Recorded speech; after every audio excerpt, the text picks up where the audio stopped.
只是此时双羽大人脸上竟露出了些许犯难。介州少爷，我便实话实说了，若是之前介州少爷想对付那楚风，我自然是可以帮你，但是现在他竟进入了那等地方，并且拥有那等战力，证明此子天赋非同小可，恐怕他的身份也不简单，而他又是狂尊大人推荐而来，若真是动了他，我担心狂尊大人不会善罢甘休。双羽大人道：双羽大人，狂尊大人早就离开七界圣府了，我们又何必惧他？介州道：狂尊大人，我倒是不惧，但主要是念青大人与狂尊大人的关系，若是让念青大人知道是我们害了楚风，那我们必然也难逃责罚。双羽大人道：所以不能让我奶奶知道是我们冤枉了那楚风，要让所有人都觉得那楚风是咎由自取，所以我才有了这个计划。双羽大人，只要我们一口咬定是那楚风的错，我奶奶又怎会怪我们？介州道：但那楚风真的会为了白云清而去承受这种委屈吗？双羽大人道：他若愿意承认，愿意按照我的计划来，那必然是最好的，若是他贪生怕死不愿意，那便只能让他死了，毕竟只有死人才没有办法争辩。介州的脸上涌现出了一抹狠色，只是眼见着介州竟然动了杀心，双羽大人脸上犹豫之色更浓了。双羽大人，您也是看着我长大的，您知道我奶奶她对我乃是寄予厚望，我奶奶她有多疼我，您最清楚了，如若不然他也不会认我做他的孙子。虽说我不是他的亲孙子，可是这些年来奶奶待我却胜过亲孙子，你觉得我奶奶她会愿意看到我变成今日这个样子吗？她会愿意看到我被一个外人踩在脚下？介州接连问道。而听到这番话，双羽大人的表情变得复杂起来，这也是他所担心的问题。他是知道隐情与内幕的，这件事连介州都不知晓。念青大人之所以会认介州为孙子，可不仅仅是因为介州是预言之子，最主要的一个原因乃是介州的孩童时期与念青大人的女儿介冉青孩童时期有着几分相像。当年介冉青犯下大错，念青大人无法救下自己的女儿，也无法救下自己的外孙，这让他十分自责。因为念子心切，他才将感情寄托在了介州身上，嘴上说是认他为干孙子，实际上是把他当成了外孙。毕竟若是认他做外孙，所有人都知道他的想法，那也就等于是与七界圣府作对，七界圣府也不会同意。但不管如何称呼，可念青大人对介州的好，都完全是在弥补自己那未能出世的外孙罢了。也正因为当年之事，念青大人对七界圣府其实已经死心，如今不过是个罪人，被困在此地而已。相比于七界圣府的救人以及昔日好友，在双羽大人看来，可能还真不如介州重要。毕竟念青大人可是将部分遗憾寄托在了介州的身上，所以他也在想，念青大人虽然平日里为人确实较为正派，恩怨分明，可是在这件事情上想必也会存有私心，毕竟这些年来念青大人对介州的偏爱，他也是看在眼里的。而就在此时，介州则是眼含热泪，满脸委屈，他一个大男人竟然哭了。双羽大人，您是看着我长大的，就算我奶奶她不管我，难道您也要不管我吗？介州这委屈，明眼人都看得出是装的，可偏偏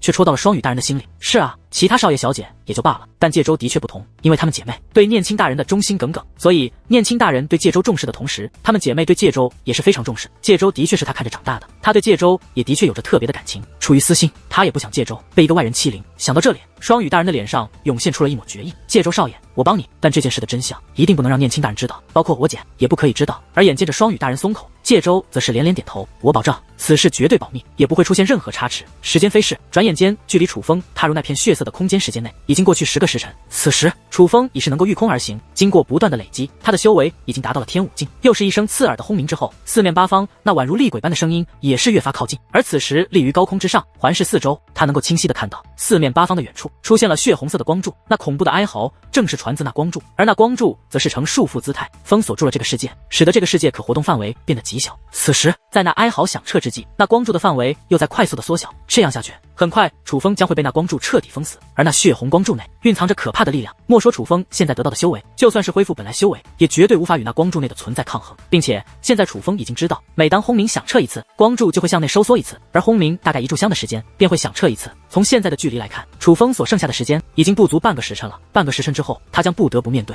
那血红光柱内的存在，必须尽快击败那个人才行。楚风觉得现在唯一的出路就是击败那个人。而就在此时，在这个世界的中心方向出现了一道金色光柱，那金色光柱的气息与金色光团相同。楚风二话不说，直接向世界中心飞掠而去，因为他已经意识到那金色光柱内必然蕴藏着极强的力量，这是关乎胜负的力量。既然他发现了，那位也一定不会放过。决胜时刻已然到来，楚风向金色光柱飞掠而去，还未靠近，便可以看到滔天涟漪正在肆虐，势在交战。靠近之后，能够看到那名女子已经提前到了，但她却无法靠近金色光柱，因为有8只红色巨兽正在对那名女子发动攻势。那8只红色巨兽以及女子的修为与楚风一样，都是天武一重，而因为阵法束缚的缘故，现在他们的战力乃是相同的。那8只红色巨兽又联手对女子发动攻势，女子自然不敌。现在那女子已然是绝对的劣势之中，看来不用我出手，她也要败。但若非败在我的手中，那会不会我也将失败？楚风回想起之前的规则是让楚风与女子争斗，便觉得必须要亲手击败女子。这位前辈，抱歉了，规则所限，可休怪我不讲道义。楚风想到这里，便张开手臂，一把武力长弓便出现手中。这是楚风在此处所得武技，虽然是低段武技，但却胜过楚风自己掌握的百变弓，威力还是蛮强的。现在那女子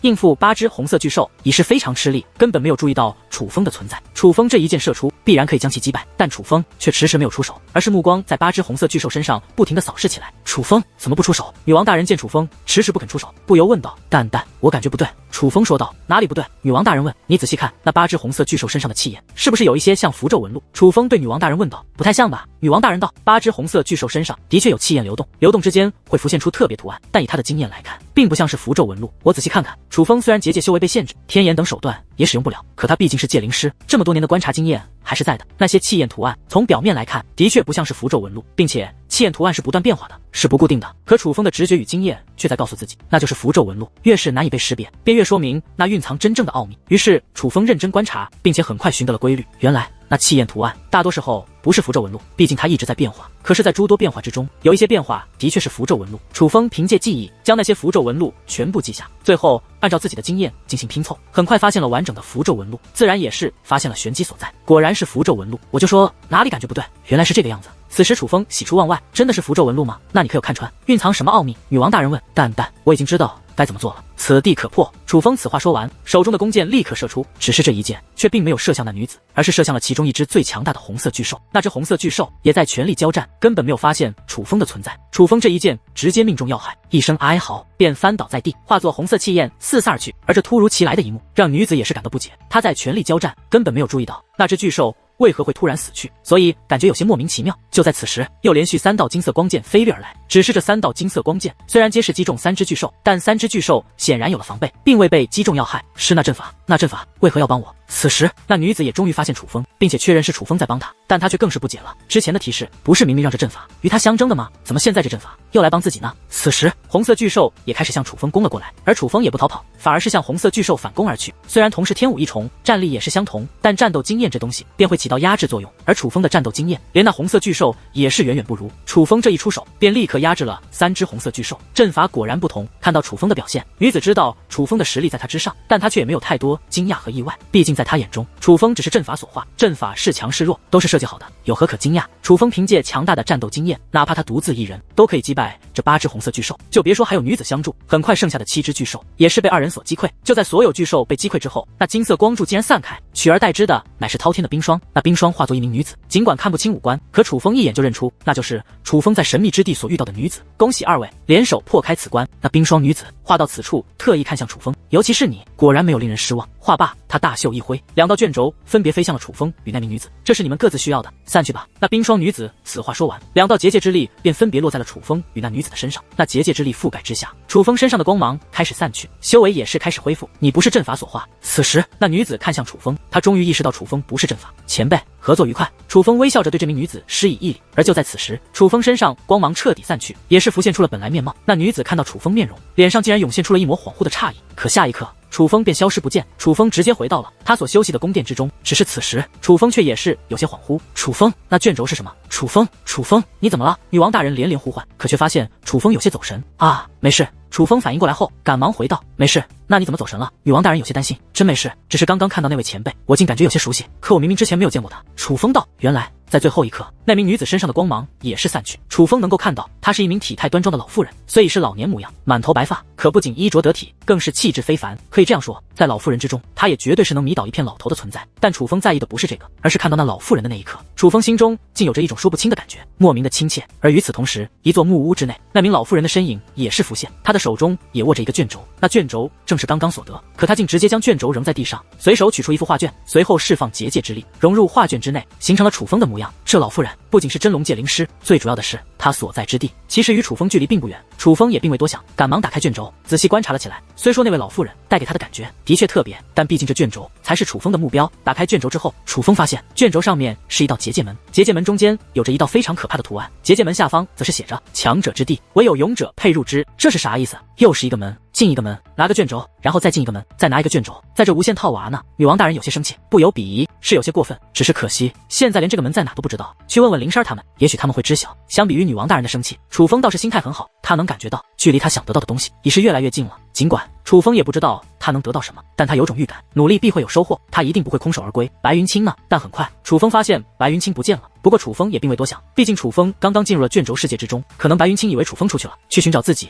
也很有可能。于是楚风做出宫殿，想要看看能否找到白云清。找不到的话，就去找灵山，问问灵山关于那个刻着可怕图案的结界门的事情。可楚风刚刚走出宫殿门，其身前空间一阵扭曲，一个老者出现在了楚风面前，隐藏结界。楚风一眼就看出那老者周身的结界之力乃是隐藏结界，说明老者很可能早就在这里了。可是，在七界圣府的领地，他为何要隐藏身形？楚风，你去哪了？那老者现身之后，竟是一脸诧异的看着楚风。我去哪？我一直在宫殿内。你是谁？楚风问。你什么时候回来的？老者问。我说了，我一直在。楚风道。不可能。老者一脸的不信。而听到这里，楚风意识到，老者既然能够断定楚风之前不在宫殿内，那便只有一个原因，他进去过。那白云清的消失不见，很可能就没那么简单了。于是双眼微眯，白云清去哪了？而听到楚风询问白云清，那老者不由得笑了。白云清犯下大错了，他为了帮你去偷生命水晶，被抓住了。胆敢偷我七界圣府的东西，乃是大罪，他死定了。偷生命水晶，他偷了谁的生命水晶？楚风问。偷了双羽大人的生命水晶。老者道。不可能，你们在冤枉他。楚风立刻断定对方是在冤枉白云清。虽说他的确需要生命水晶，可楚风觉得白云清再傻，也不会傻到在七界圣府偷东西。我为何要冤枉他？可就在此时，又有一道声音响起，顺声观望，远处天际一道黑发的中年女子浮现，正是那位双羽大人。前辈，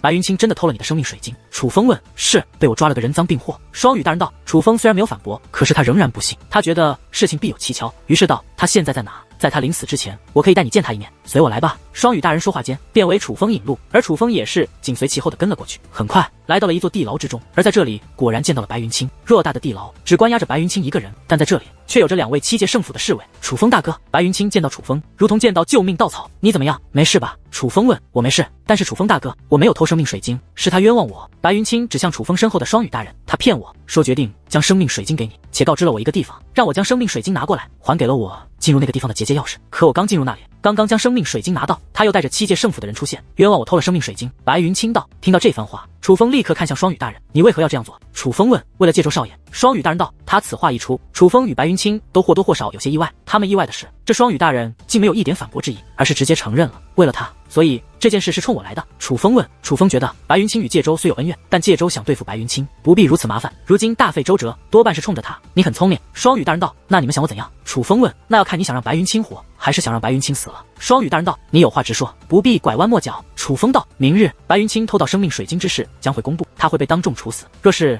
你愿意当众承认，是你指示白云清去偷到生命水晶，并且破解隐藏之地，是因为你从我这里提前偷看过隐藏之地的破解之法，且偷走了提升结界之术的丹药，且服用，才能成功破开隐藏之地。我不仅可以放过白云清，也可以放过你。双羽大人道。可他此话说完，还不待楚风开口，白云清便立刻大喊道。不行，楚风大哥，你绝对不能答应他，我白云清就算死，也不能让你蒙受如此冤屈。距离明日处决白云清还有12个时辰，你可以考虑一下。双羽大人道。不用考虑，我应。楚风道。楚风大哥，不可以，你不可以这样，我宁愿死，也不愿意你白云清继续大喊。可楚风却出手，示意白云清不再说。你确定你要应？此时就连双羽大人看着楚风都有些意外，他也没有想到楚风会应得如此爽快。就如你所听到的，我答应你，但你必须言而有信，放过我兄弟。楚风说道。可以，但你还有一件事要做。双羽大人道。说。楚风道。你要当众与介州少爷比拼结界之术，你也不必放水，可以拼尽全力，但你不可以胜，你明白我的意思吗？双羽大人道。不就是要我输给介州，做那介州的踏脚石吗？可以。楚风笑了，他是在嘲笑双羽大人与介州的卑鄙。楚风，你不要耍花样，因为在这里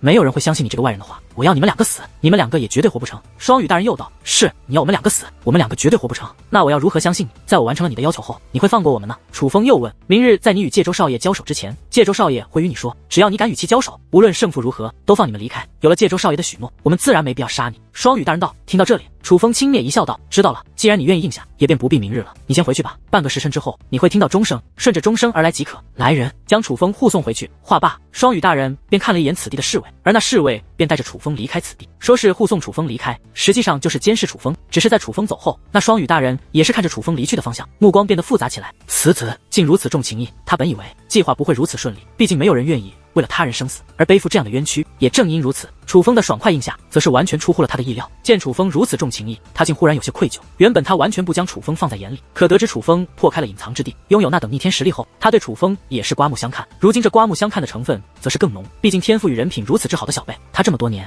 见到的也是不多。坑害这样的天才，他的心中也会有负罪感。但忽然，他的纠结的眼神再度变得冷酷。介州少爷乃是念青大人的寄托，为了念青大人，一切都是值得的。他只能在心中如此劝说自己。随后，楚风便回到了宫殿之中，而那位七界圣府的侍卫则是隐藏了身形。但楚风知道他没离开，他依然在宫殿外，在暗中监视着自己的一举一动。可忽然，一道无形的结界之力浮现，覆盖住了楚风。与此同时，一只小手也是浮现，捂住了楚风的嘴巴。别说话！一道暗中传音，也是映入楚风耳帘。楚风能够看到，是林珊站在他的面前，只是此时他的身上穿着一件特殊的斗篷。你怎么在这？见到林珊，楚风也是有些意外。楚风，长话短说，白云清被抓的事我知道了，我原本想要救他，所以潜入了他被关押之地，奈何有人看守，我也是无能为力。但是刚刚我就在那地牢之中，所以你与双羽的交谈我都听到了。你听我说，我可以带你逃离这里，你现在就跟我走。至于白云清，我会想办法救他。话到此处，林珊拿出了一个乾坤袋，递给了楚风。这个是我目前能够搞到的最多的了，若是你需要，我以后再想办法帮你。你先拿着。楚风发现乾坤袋内乃是生命水晶，并且有着4颗。我先带你离开这里。而当楚风接过乾坤袋后，林珊便张开那斗篷，想要将楚风也笼罩其中。楚风看得出来，那斗篷蕴藏极为厉害的隐藏阵法，这也是为何先前明明林珊就在那地牢，可是楚风以及双羽大人都没有发现他的原因。珊儿姑娘，你的好意我心领了，但是白云清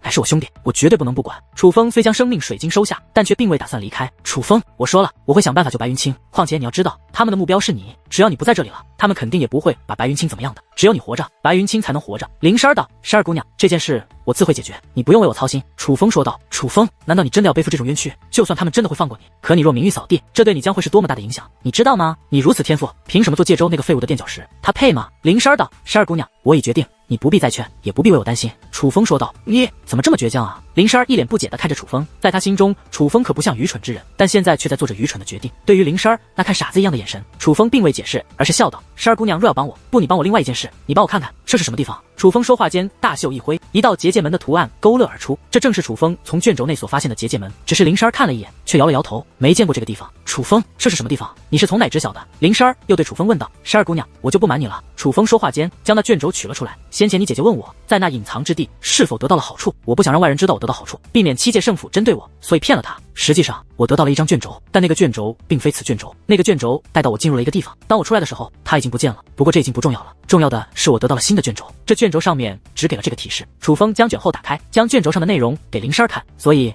你觉得这个地方蕴藏古殿真正的秘密？林珊问。我觉得是。楚风说道。肯定是，因为我听闻当初介冉清大人也得到了一个卷轴，因此有一个地方只有他知道进去的方法。只是这件事我只是听闻，不能确定。但是你这个结界门不知道是不是那个只有介冉清大人可以进去的地方？林珊道。介冉清大人也得到过一个卷轴。楚风有些意外，只是听闻，因为介冉清大人从未承认过此事，但他自从进入过古殿的最后一层后，的确会经常来到这里，并且每次离开都会有着不小的增进，所以有人猜测他来这里是进行修炼的，因此也有了诸多传言。不过这个传言最为靠谱，是介冉清大人的一个好友亲口说的，后面此人还因为将此事说出而遭到了严重的责罚。林珊说道。竟有这种事？听到林珊这样说，楚风也觉得此事可能是真的，因此他也变得更加兴奋起来。倘若这个结界门真的他母亲也进去过，那也许还能找到关于他母亲的痕迹。此时林珊又看向那卷轴，认真打量起来，表现出了极大的兴趣。珊儿姑娘，我知道站在你的立场，要你帮我这个忙对你来说很难，但我还是希望你帮我去打听一下，看是否有人知晓这个地方在哪。楚风说道。这有什么难的？若是没有你，我们都死在那隐藏之地了。这里虽被我们掌控，但这里本就不属于我们，本就是能者破之。楚风，你等等，我这就去打听，很快给你答复。话罢，林珊便走了出去。因为有那隐藏斗篷在，外面的侍卫也是没有发现林珊。林珊走后，楚风则是直接将乾坤袋打开，同时将4颗生命水晶唤醒，为女王大人进行疗伤。4颗生命水晶的力量的确不容小觑，女王大人的修为恢复了不少，虽然比之当初还差很多，但这让楚风意识到，只要有着足够的生命水晶，是完全可以让女王大人彻底恢复的。蛋，我一定会让你彻底恢复。楚风对女王大人说道。可此时女王大人却面露担忧，不由问道：“楚风，你接下来准备怎么办？你真的要按照他们说的做？”楚风应道：“你完全没必要这样。那神鹿不是说会帮你，你让他出来帮你，有他的力量在，你不仅可以救走白云清，7界圣府的人也绝对拦不住你。”女王大人说道：“就是有那神鹿前辈在，才不能直接离开。我若是直接带着白云清离开，他们想冤枉我，也完全可以冤枉我。毕竟这是7界圣府的领地，他们的话的确更有分量。”楚风说道：“那你的打算是？”女王大人问。楚风淡淡一笑：“那双羽大人我打不过，那界州我还打不过，自然是狠揍他一顿再走。”哈哈，这个行。听到楚风这样一说，女王大人笑着表示赞同。反正有神鹿的兜底，也根本不怕无法离开。既然与7界圣府的关系无法善了，那也便不怕恶化，索性就恶化到底。外面传来阵阵钟声，倒是够准时的。听到那钟声，楚风讽刺一笑，与双羽大人约定的时间到了，但楚风并未立刻动身，因为林珊还未回来。楚风倒也不急，双羽大人真正的目标是楚风，所以只要楚风还在这里，他便不会害怕楚风逃离。而等待了一段时间之后，林珊也是终于回来，只是从林珊的表情就能看出，他此行的收获显然不如预期。楚风能问的人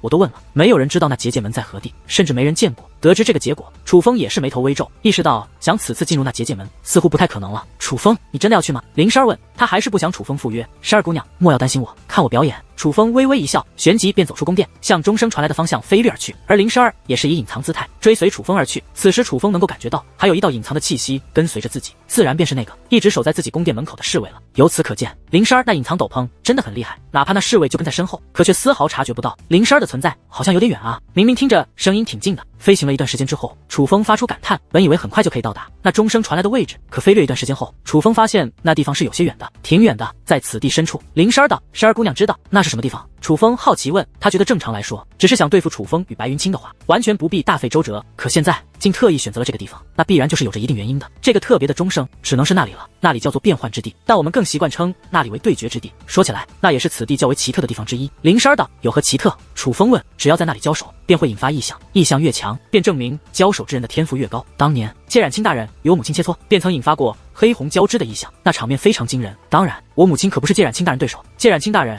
只是想试试到底能引起怎地异象，所以与我母亲切磋一下。但因我母亲实力有限，所以那红色异象可以说是我母亲的极限，但绝对不是谢冉清大人的极限。现在你知道为何他们会将地方选在那里了吗？林十二说道。懂了，就是想把我利用的彻底一点。楚风笑了笑，是的，介州的天赋本就不差，你的天赋更是在他之上。你们二人若是在那里交手，必然也会引发极强的异象，而异象的强弱往往以胜者来论，所以只要最终胜的是介州，那么所有人都会觉得那异象是介州所引发，你将真正的成为介州的垫脚石，所以我才不希望你去。林十二道，我都说了，看我表演。楚风笑了笑，楚风，你到底想搞什么？看着楚风这样的笑容，林十二不由得问。来的时候，他听到楚风那样说，就已经猜到楚风应该有他的计划，而不是坐以待毙。而现在他更加确定了这种猜测，只是楚风既想救白云清，最好的方法就是配合双羽大人他们，如若不然，只是自讨苦吃罢了，所以他才不解。到时候你就知道了。楚风笑道，虽然距离很远，但经过一番赶路，楚风二人也还是来到了那所谓的对决之地。因为先前楚风等林十二耽搁了一些时间，所以当楚风赶到的时候，这里已经聚集了不少人，并且仍然有人在向此处赶来。那是一片平原，平原上面有着一个广场，广场边上有着一口大钟，而那传遍整个传承地的钟声，正是源于这口大钟。且在广场旁边还竖立着一个石碑，石碑上面写着变幻之地4个字，除此之外什么都没有了。这里就好像是一个大型的比试台，专门是为了对决而准备的。而白云清以及双羽大人都已经在这里了，包括介州也在。众人看着白云清，则是议论纷纷。虽说白云清没有跪在地上，可却也是被捆绑着的。所有人都意识到白云清应该是犯了错误，只是大家都在等待着双羽大人来解答，而没有人去问。而双羽大人也一直没有说话，他是在等待一个说出事情的契机。当他看到楚风来到之后，知道契机已到，于是这才起身开口：诸位，我七界圣府以礼待人，将白云清视为贵客，可不曾想他却偷到我七界圣府极为重要的生命水晶。我七界圣府的规矩，偷盗乃是重罪，而此罪程度也由所偷之物的贵重程度而定。这白云清所偷的乃是生命水晶，所以此子今日当斩。双羽大人此话一出，众小辈议论纷纷的同时，都将目光落在了楚风身上。毕竟关于楚风的事情，他们都已经知晓了。现在他们都知道是楚风需要生命水晶，白云清根本就不需要。而这个时候，白云清偷到生命水晶，那多半是与楚风有关。此时白云清满眼怒火，他很想说出真相，可他却无法说话，也动弹不得，因为双羽大人已用阵法暗中封住了他的嘴巴，只是这些小辈都看不出来罢了。见时机成熟，介州也是走了出来。双羽大人，我觉得此事有蹊跷，白云清根本不需要生命水晶，没有必要冒此风险。话到此处，他也是将目光看向了楚风，这是何意？大家都明白，有话直说。楚风道：楚风兄弟，应该是你有话要说吧？介州道：你不就是想说，只是白云清的是我吗？楚风笑着问：楚风兄弟，你若是个男人便承认，莫要让你的兄弟我你背锅。介州对楚风道：楚风小友，真的是你吗？此时双羽大人也是对楚风问道，只是一切明明都是他所指示，他却装作一脸惊讶的表情，让楚风感到一阵恶心，所以楚风没有再理会介州与双羽大人，而是环视众人，高声道：我说不是我指示的，白云清也没有偷生命水晶，你们信不信？我说白云清与我是被冤枉的，你们信不信？楚风此话一出，众人的议论声音更大，而介州则是立刻看向双羽大人。此时双羽大人的脸色也是微微变化，这与他们计划好的可全然不同。于是双羽大人的暗中传音立刻映入楚风耳中：楚风，你若敢耍花样，你们两个都别想活。可对于双羽大人的威胁，楚风却只是淡淡一笑，旋即看向介州：介州，你看双羽干嘛？难道是慌了？慌？我慌什么？楚风，要慌的不应该是你吗？谁不知道你来这里为的就是生命水晶，来医治你的戒灵。至于白云清，他并无这个需求，但他却偷到生命水晶，不是你指使还会是谁？介州反驳道。对于他的这番话，七界圣府众人也是连连点头，表示赞同。你有证据吗？楚风问。我的确没证据，但我们都知道是你指使，无论你是否承认，都无法改变这个事实。但楚风，若是你敢承认，那也算你是个男人，我可以给你一个机会。介州道。什么机会？楚风问。只要你承认是你指使的白云清，我就放过你们，但有一个前提，那就是今日在这里，你必须与我一战。介州道。为何要与你一战？你是想证明什么吗？楚风问。当然，我已经知道你能够在隐藏之地获得那样的力量，乃是因为偷到了双羽大人可以提升结界之力的丹药，并且你还偷走了双羽大人从古殿所得的卷轴。那卷轴记载着关于古殿的秘密，你能在隐藏之地轻易破阵，必然也是从那卷轴上窥探所得。介州接连道，而他所说的这些，就是想否定楚风之前所做的一切。什么？原来楚风能够破开隐藏之地，是偷走了双羽大人的卷轴吗？此时，七界圣府众人也是面露诧异，而楚风则是鄙视一笑道：“有证据吗？没证据便是含血喷人。”楚风小友，我的确没有证据，所以我也没有追究过什么。但当日的确是我邀请你参观之后，丢失了卷轴与丹药。此时双羽大人也是开口，他是想利用自己的身份来给介州的言论撑腰，但不仅仅是明面的开口，暗地里他也在对楚风暗中威胁。楚风，你配合一点，不然就算今日你可以活，白云清也绝对会死。你现在如此不配合，是想让白云清因你而死吗？莫要让我轻视了你。可是对于双羽大人的暗中威胁，楚风就像听不到一样，而是对其问道：双羽大人，自从我来到这里，你便对我很看不起，甚至还命人刁难我，就连再试炼都是让我与白云清从较难的入口进入的。你会那么好心邀请我去参观什么卷轴，甚至还让我有机会偷可以增强结界战力的丹药？你说出这种话，不觉得可笑吗？况且话说回来，那卷轴你是什么时候从古殿所得？这件事情大家之前有听说过吗？既有如此卷轴，为何不给七界圣府的其他人看，反而是给我一个外人看？难道怕他们窃取先机不成？楚风冷笑着问道。而听到这番话，七界圣府之人也是面面相觑。关于此事，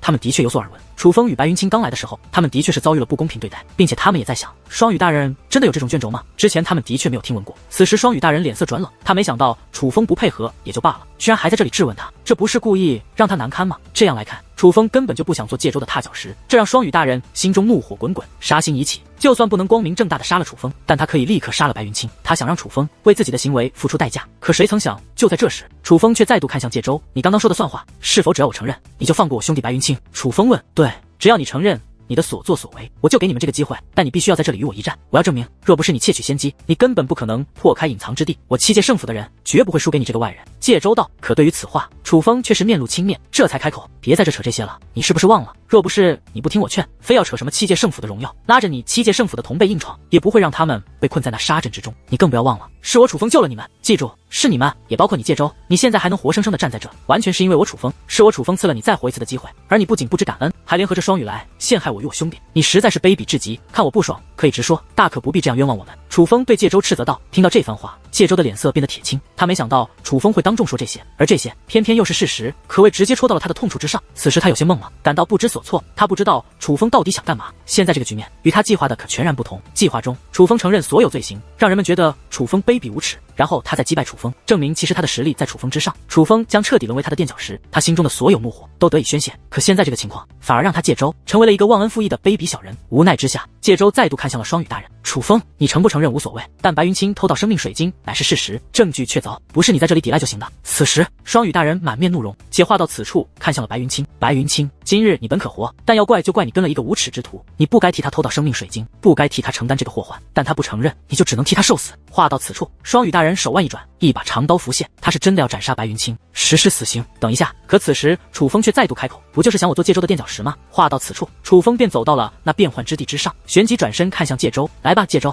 我与你一战，但能否胜我，可要看你自己的本事。”楚风说道。而此时介州则是有些犹豫，他不明白楚风到底怎么想的。怎么怕了？若是怕输，又何必提出与我交手？楚风冷笑着问道。怕？我岂会怕你这个无耻之徒？但很快，介州也是走了上去，而眼见着楚风与介州就要交手，林珊则是眉头皱起：“楚风，你到底是怎么想的？”他十分不解，楚风这样做的确是解气，可是这后果可是十分糟糕的。事已至此，楚风就算现在承认也是没用了，白云清多半难逃一死，而介州此时自信满满，那必然是有着一定把握的。若是楚风真的败了，那楚风依然会成为介州的踏脚石。至于今日是不是冤枉他们，七界圣府的人其实根本没那么在意，毕竟楚风他们的确是外人，七界圣府的人不会帮着外人的。那个时候，楚风可就是输得彻彻底底，不仅搭上了白云清的性命，也是搭上了自己的名声。可在他看来，楚风应该不是如此愚蠢之人才对。而就在此时，刺耳的轰鸣响彻，强大的结界涟漪肆虐开来，是楚风率先出手，对介州发动了攻势，而介州也立刻应对，二人的对决已是开始。与此同时，原本晴空万里的虚空竟传来阵阵轰鸣，天空之上突然出现了大片乌云，正在快速凝聚。看到这个景象，人们竟变得期待起来。不管这场对决因何而起，可这里毕竟是变幻之地，在这里对决是会引发异象的。而今日对决之人，一个是被誉为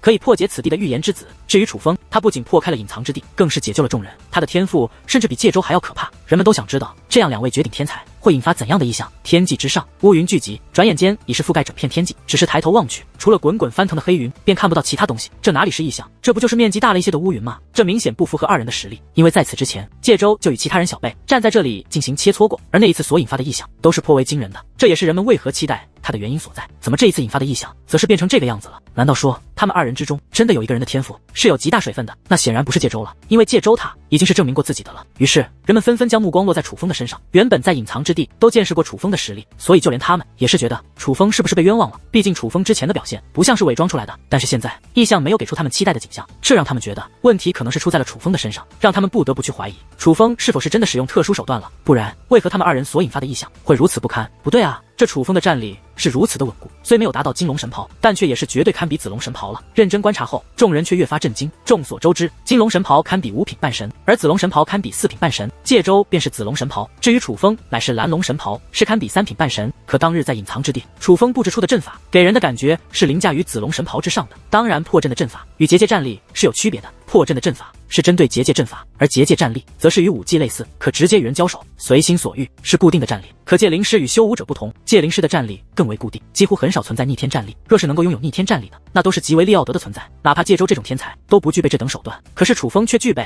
楚风眼下的确是在凭借蓝龙神袍的境界，施展出了4品半神境的战力。如若不然，他也不可能以蓝龙神袍的境界与身为紫龙神袍的介州战得难解难分。那么问题来了，什么样的丹药能让一个界灵师提升如此战力？他们还从未听闻过，就算真的存在，那也必然不可能是毫无副作用的。所以倘若楚风真的是靠着其他手段获取此时的战力，那么随着时间推移，楚风很快也会暴露。那么问题就很简单了，楚风是否是真材实料？时间会给予答案。但相比于还在怀疑的众人，那介州可就是眉头紧锁，忐忑不安。因为相比于其他人，他是知道楚风没有使用什么丹药的，那不过是他与双羽大人诋毁楚风而编造出来的事情罢了。但是他却是使用了特殊的宝物，那便是太古神水。凌霄能够提升结界战力，就是在太古神水的加持之下。这太古神水极为珍贵，是念青大人身份特殊才搞到了一些给他，这也是他第一次使用。因为数量较少且缺失淬炼，他无法像凌霄那样获得超越境界的战力，但却也使得他的战力大为提升。这也是为何他敢与楚风一战的原因所在。可是他没有想到的是，哪怕他使用了太古神水，可是竟也难以胜过楚风。楚风明明只是蓝龙神袍，可他的结界战力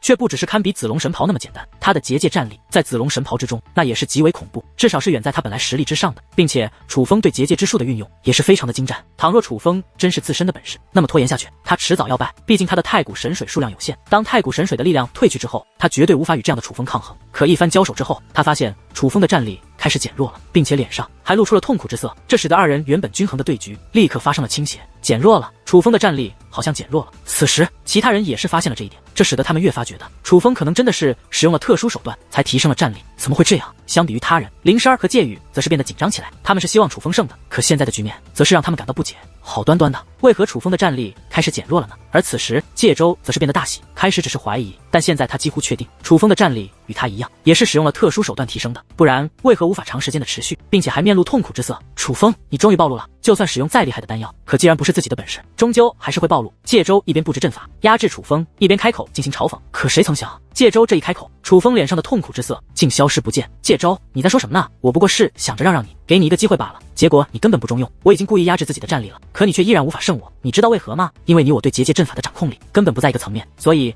哪怕我压制战力，你也无法胜我。楚风对介州讽刺地说道。此时对于楚风的变化，介州也是感到不安，但他自然不会承认不如楚风，于是怒道：还敢狡辩，你可真是无耻！无耻，那我就让你看看我真正的实力。楚风此话说完，突然对着前方一指，刹那间强大的攻杀阵法浮现而出，不仅将介州攻来的阵法瞬息瓦解，更是直接将介州击倒在地。这一幕惊呆众人，楚风竟突然爆发出如此强大的战力，这战力之强，介州简直没有还手之力。难道二人的差距真的如此之大？见此一幕，双羽大人更是脸色大变，他不允许楚风伤害介州，于是便准备出手来阻止这场对决。可下一刻，天际之上传来刺耳咆哮，那乌云开始剧烈翻腾，连大地都开始颤动，就像是什么可怕的景象即将出现。最可怕的是，在那天际之上竟传来了恐怖的压迫感，那压迫感映入灵魂深处。此时此刻，除了在变化之地上的楚风与介州二人外，所有界灵师都被这种压迫所笼罩。强如双羽大人竟也动弹不得，只能眼睁睁地看着楚风一步一步向介州行去。介州，这才是我真正的战力，你感觉如何？楚风面带微笑向介州靠去，而介州则是满面惊恐，不停地暗中传音向双羽大人求助，因为他能感受到此时困住他的阵法有多强大。现在他的性命都在楚风的手上，若是楚风愿意，完全可以凭借这困住他的阵法便抹杀于他。虽然他不愿承认，但他的确意识到了他与楚风有着极大的差距，哪怕使用了太古神水，可他却也根本无法与楚风抗衡。而现在能救他的，便只有双羽大人了。可哪怕他不断的暗中传音，但双羽大人却没有动手帮他的打算。楚风杀了他！女王大人对楚风说道：“这界州卑鄙无耻，女王大人不想他活。至于楚风，虽未动用杀心，但却也想让界州受尽耻辱。这便是他为何故意压低战力，此时才释放出真正战力的原因。他就是故意要让界州觉得他能胜过自己，先给予他希望，然后再将他的希望以及他的尊严彻底粉碎。可就在此时，天际之上的咆哮越发刺耳，最主要的是那种压迫感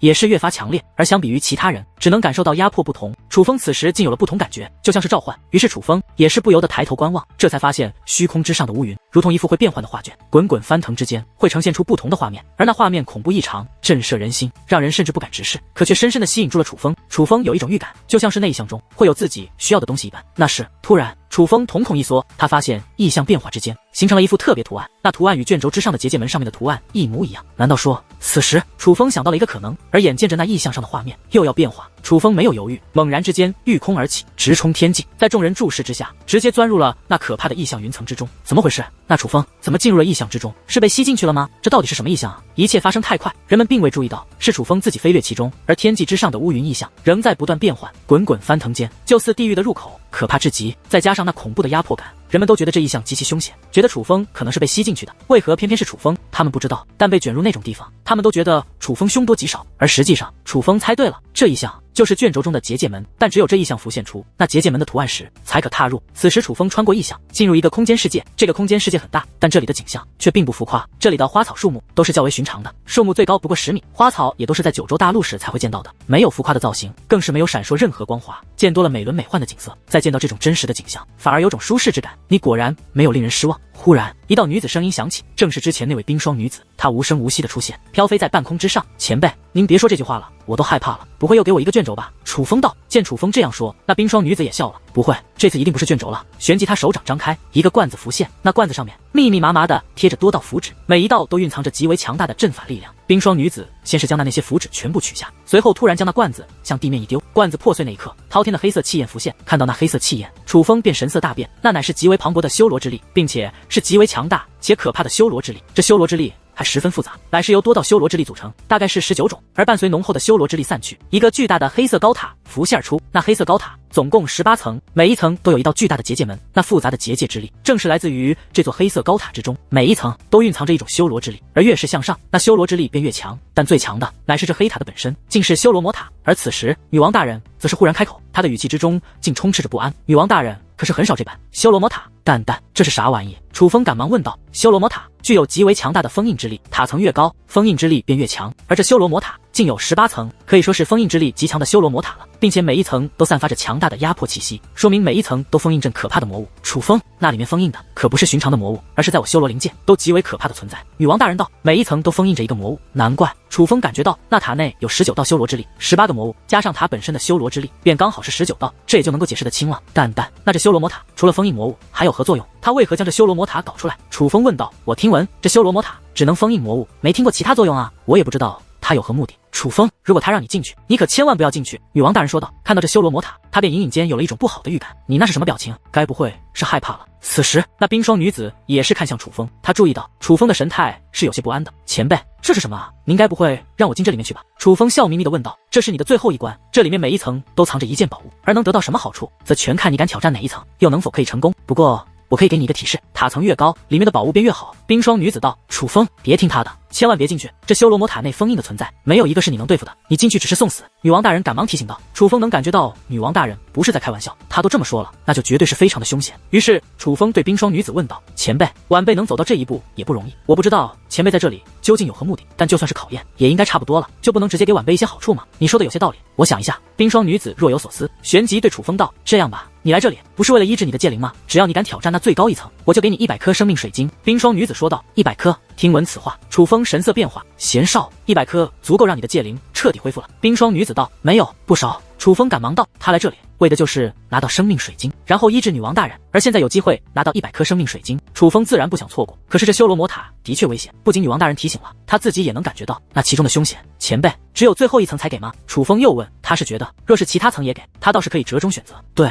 只有那第18层才给你生命水晶，你若是不敢挑战，可以直接离开了。冰霜女子此话说完，大袖一挥，一道结界门浮现而出。见此情形，楚风不再纠结，而是直接道：“那我挑战最后一层。”楚风，你疯了吗？我不是告诉你不可以进去了吗？何况还是第18层。见楚风竟然答应，女王大人慌了，赶忙开口劝阻。可就在此时，那冰霜女子却发出一抹轻笑，旋即道：“小丫头，你闭嘴吧，你对此塔并不了解。”听闻此话，楚风与女王大人都是一惊，这女子竟能听到女王大人对楚风所说的话。楚风，让我出去。女王大人道，而楚风则是赶忙张开界灵大门。女王大人顺势走出，看向那名冰霜女子：“你能听到我在界灵空间内与楚风的对话？”女王大人直接问道：“不止。”冰霜女子道：“一个简单不止2字，让楚风与女王大人皆是意识到女子的实力似乎比他们想象的还要不简单。但想来倒也正常，毕竟这里可是神迹传承地，而这女子多半便是这神迹传承地的掌控者。那你说说，这修罗魔塔有何不同？”女王大人问道。这修罗魔塔内的确也封印着修罗灵界的魔物，但那些魔物因修罗魔塔的特殊改造，目前无法以真身出现。楚风进去之后不会直接面对那魔物，只要他的实力够强，不仅不会死，还可战胜魔物。只要能够战胜魔物，自然可以拿到那里面的宝物。冰霜女子道：“那要如何战胜？”女王大人又问。冰霜女子淡淡一笑，旋即道：“如何战胜也告诉你，那还考验什么？我直接把宝物给你们算了。”冰霜女子表现得很不耐烦。楚风，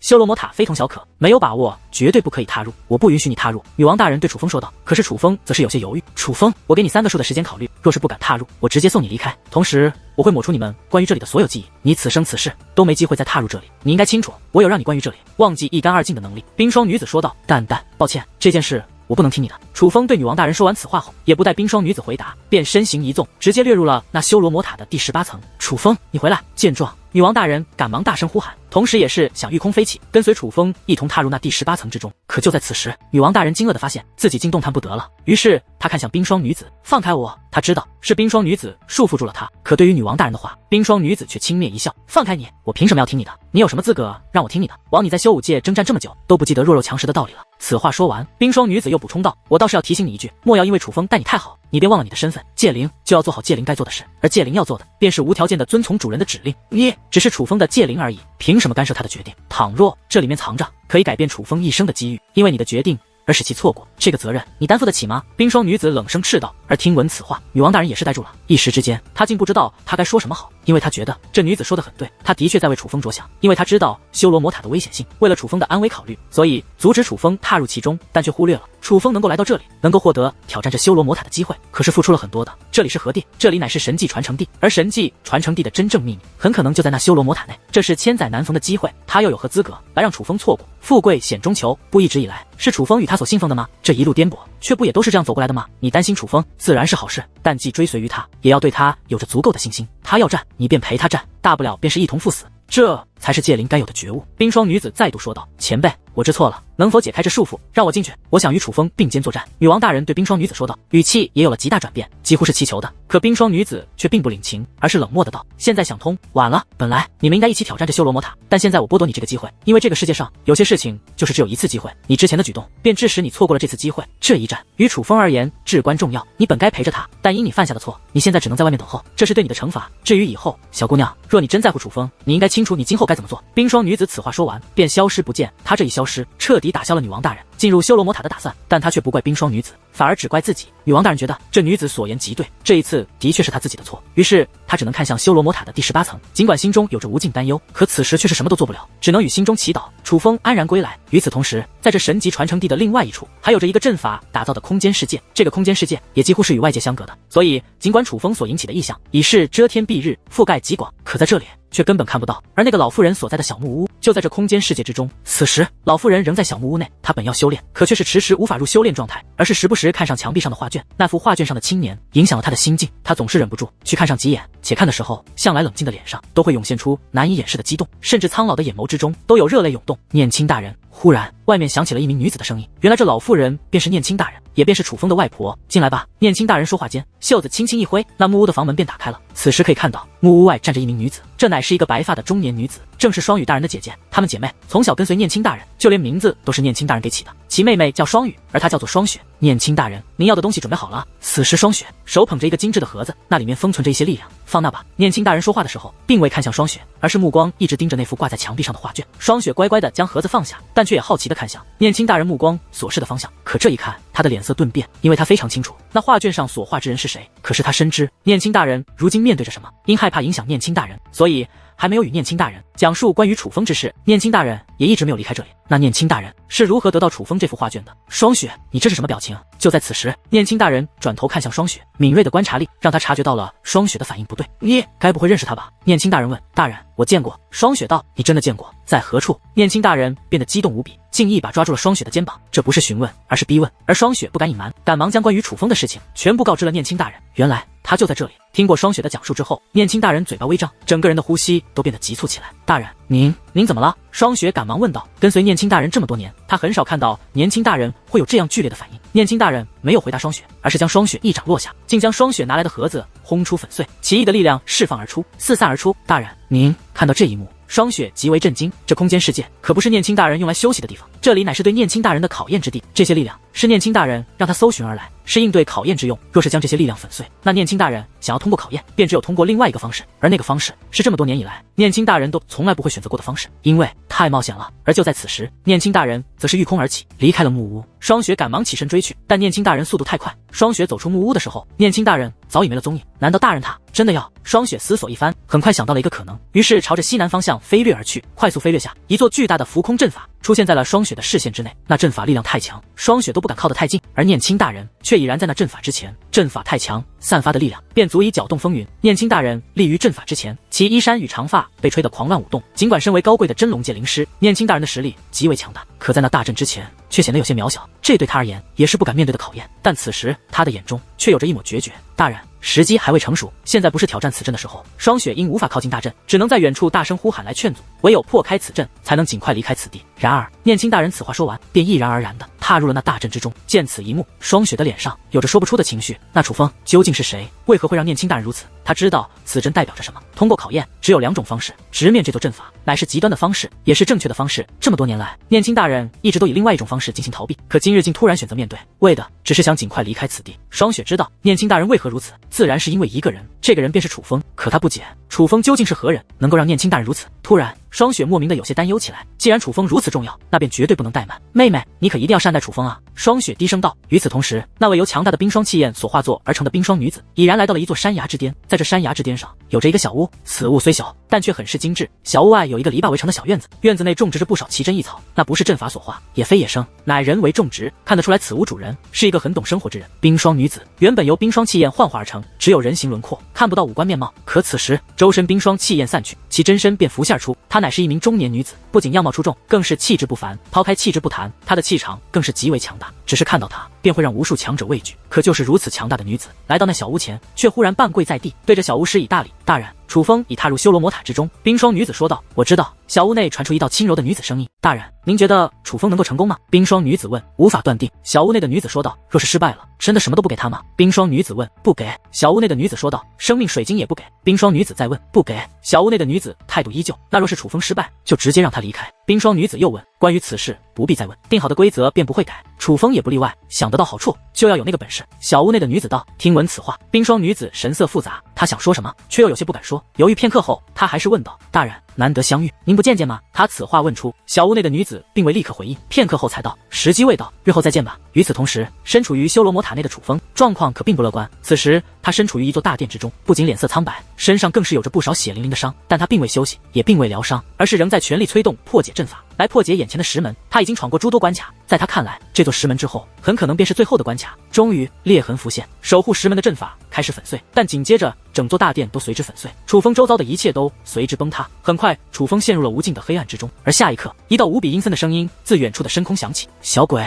你就是那个来挑战本尊之人吗？当这道声音响起的同时，原本幽暗前方出现了两道巨大的红色光芒，光芒源自于两轮巨大的血月，距离楚风极远，但却压迫十足，因为楚风知道那并非月亮，而是两只无比巨大的眼睛。从此距离进行来看，对方应该自己极远，可还是能够看得如此清晰，因此楚风推断此物真身必然大到无法估量，恐怕比一方世界还要巨大得多。这就是封印在这第18层的魔物吗？此时，就连楚风的脸上也是冒出了一层冷汗。面对这种存在，若正常交手，他简直毫无胜算可言。